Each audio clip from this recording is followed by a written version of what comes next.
Hello, ഇന്നത്തെ craft എന്ന് പറയുന്നത് ക്യൂട്ടായിട്ടുള്ള ഒരു ഗിഫ്റ്റ് കാർഡാണ്. അതിന് വേണ്ടിയിട്ട് ഒരു കട്ടിയുള്ള പേപ്പറും അതേപോലെ തന്നെ 2 വൈറ്റ് പേപ്പറുമാണ് ഞാനിവിടെ വെട്ടിയെടുത്തിട്ടുള്ളത്. എന്നിട്ട് നമ്മൾ കാണിച്ചിട്ടുള്ള ഫസ്റ്റത്തെ ആ ഒരു കട്ടിയുള്ള പേപ്പർ ഉണ്ടല്ലോ, അതിനകത്തൊന്ന് വരച്ചു കൊടുക്കുന്നുണ്ട്.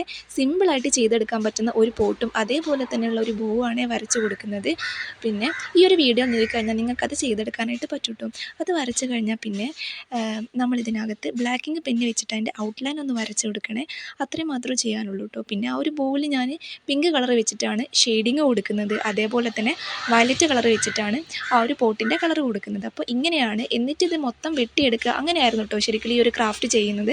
അപ്പോൾ ഞാനിത് ചെയ്തു വന്ന സമയത്ത് ആ ഒരു കാര്യം ഞാൻ വിട്ടുപോയിട്ടു. അങ്ങനെ ലാസ്റ്റ് ഇതിൽ കുറച്ച് ടുലിപ്സ് ഫ്ലവറാണ് വരച്ചെടുക്കുന്നത്. ആ ഒരു ടുലിപ്സ് ഫ്ലവർ വരച്ചിട്ട് ആ ഒരു ഗ്യാപ്പിനകത്തേക്ക് ഫ്ലവേഴ്സ് ഇങ്ങനെ വെച്ച് കൊടുക്കുകയായിരുന്നു കേട്ടോ. അപ്പം ലാസ്റ്റ് പിന്നെ ഞാൻ അത് മറന്നു പോയല്ലോ, അതുകൊണ്ട് തന്നെ ആ ഒരു ഗ്യാപ്പിനകത്തേക്ക് ഫ്ലവർ വെച്ചിട്ട് അവസാനം ഞാൻ ഒട്ടിച്ച് കൊടുക്കുകയാണ് കേട്ടോ ചെയ്തത്. പക്ഷേ അങ്ങനെ ചെയ്തതാണ് കുറച്ചും കൂടെ ബെറ്ററായിട്ട് എനിക്ക് തോന്നിയിട്ടുള്ളത് കേട്ടോ.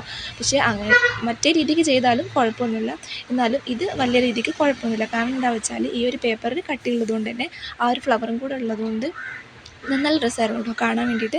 പക്ഷേ ഫൈനൽ ലുക്ക് എന്ന് പറഞ്ഞാൽ അടിപൊളിയാണ് കേട്ടോ. അപ്പോൾ ടുലിപ്സ് വരയ്ക്കുമ്പോൾ ആ ഒരു സ്റ്റെമ്മ് വരയ്ക്കുക, പിന്നെ അതേപോലെ തന്നെ അതിൻ്റെ ഫ്ലവറിൻ്റെ പോർഷൻ ഒന്ന് വരച്ച് കൊടുത്താൽ മതി. അപ്പോൾ ഫ്ലവറിൻ്റെ പോർഷന് വേണ്ടിയിട്ട് ഞാൻ ഡാർക്ക് പിങ്ക് കളറിൽ ലൈറ്റ് പിങ്ക് കളർ വെച്ചിട്ടാണ് ഒന്ന് ഷെയ്ഡിങ് ചെയ്ത് കൊടുക്കുന്നത്.